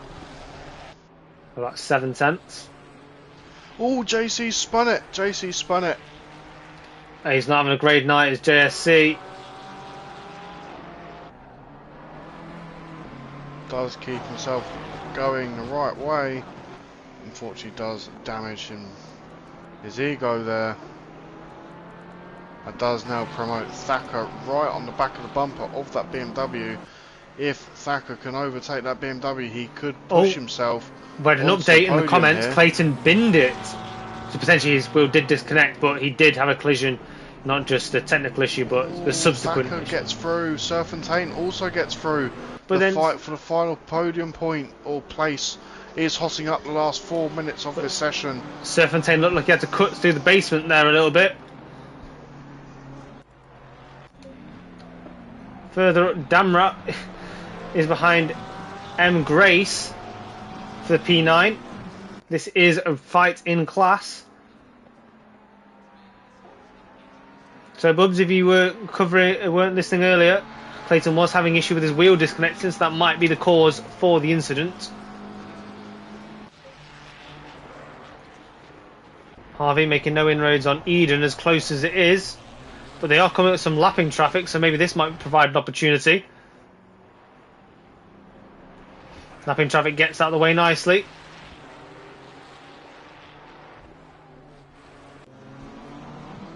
Will anything come to fruition as they come into turn 10? Trying to spot your drive out of the final turn. Both get away clean and evenly. Grid quite sparse at this point, with a few drivers getting incidents later on.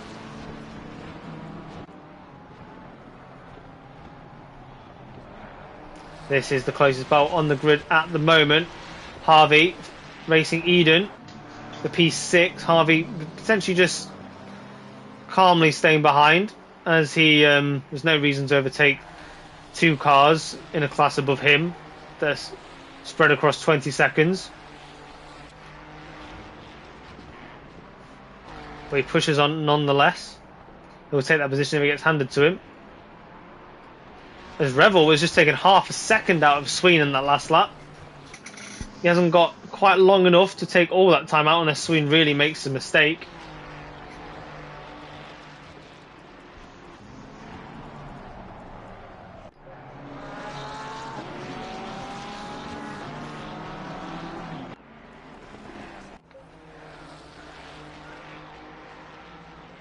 And another 2 attempts from Revel. I reckon it'll be a little bit too little, too late for Revel. But he's still going to get a confident win in his class. But there's lots of glory to be had for winning the race overall.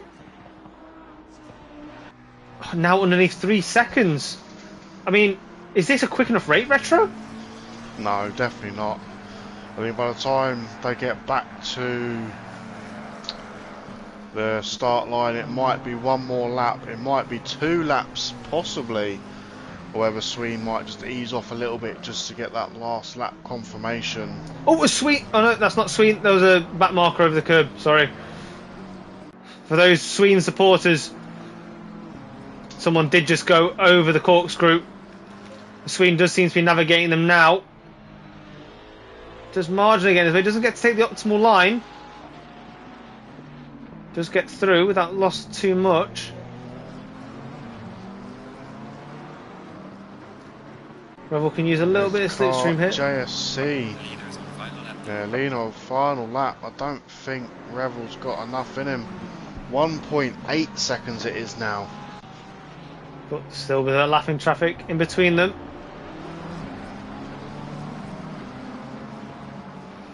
The flashing will come on very soon, I'm sure.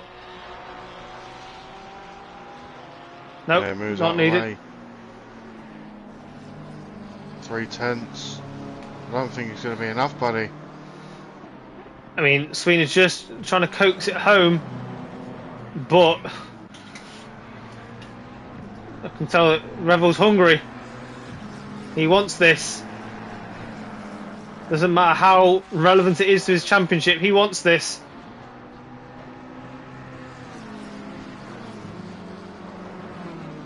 It's now down to only 1 second. Sween just needs to coax his way through these corners. Oh, Revel, no! Big snap in the corkscrew there. Unlucky, buddy. But he just needs to bring it home. It's a very, very valiant P2, a winning class nonetheless. As Sween comes home for victory. One more corner to navigate. And powers it down. Maybe he says hello to those in the pit wall. Flashes his own fireworks and wins the sprint race to Laguna Seca. Revel comes home for a winning class.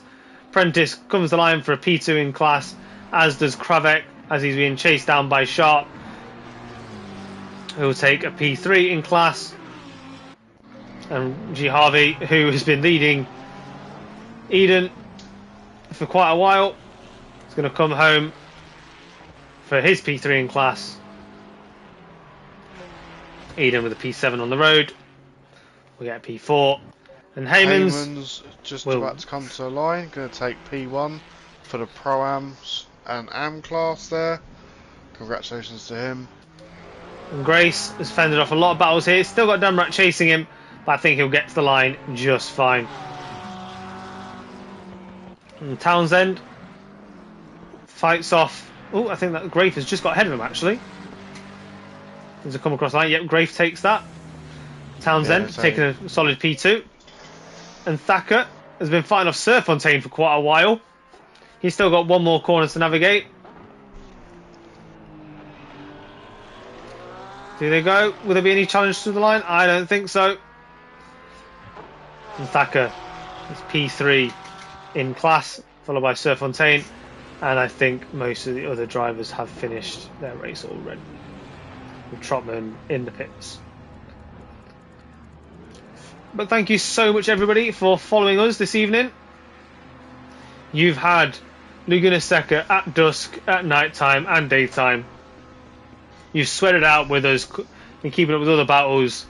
Let us know which battles you enjoyed, who, if any of your predictions, any of your supports that you were offering out came to fruition. And obviously, make sure you smash that like and subscribe button. Keep up with the action. This is the season finale, but we will be back for other action. As Sween takes a little bit of a strange donut into the pits. Yeah, come and join the action. Everything that FRL provides, iRacing, Assetto Corsa, WRC, Formula 1, you name it, FRL's got you covered. Any of you fancy driving along with us, whether it be Taco Tuesday, whether it's Sprint Sunday, whether it be any of the endurance events FRL also engages in, just mention that you'd like to join in, and I'm sure one of the admins or ourselves can drop you an invite to the Discord to get involved in any of the action you undertake. And if you're already with us, do consider joining the Patreon. It's £3 a month for the initial package, so you can get priority access into events, and to obviously get sneak peeks, get more access than us commentators get. We know nothing other than what you provide, the action that you provide for us. So yeah, priority access to special events, early access into seasons, and a first pick at driver numbers to enter into those seasons with. So yeah, thank you for joining us for season 14. We'll be back for season 15 and the other special events the admins ask us to do. Don't forget, buddy, can I just add before you round off as well? Sure.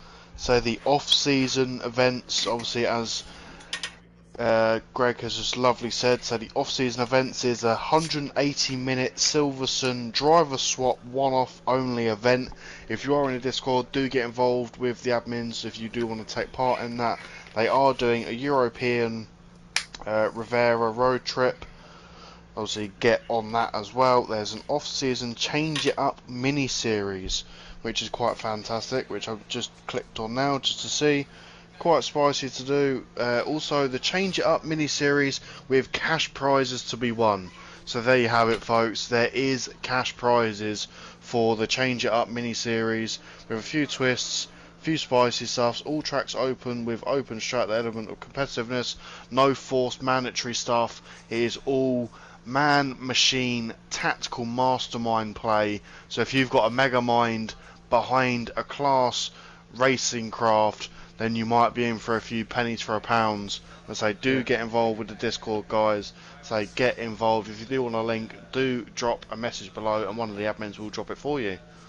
Yeah, wonderful. Yeah, thank you for sharing that with everyone retro. I know I've already signed up for the Rivera and the Change It Up series, so I'm well looking forward to that. And thank you so much, all of you, for joining us. We've enjoyed it. I hope you have too. And we'll see you in the next one. Yeah, bye. Take it easy, folks. See you season 15. Bye.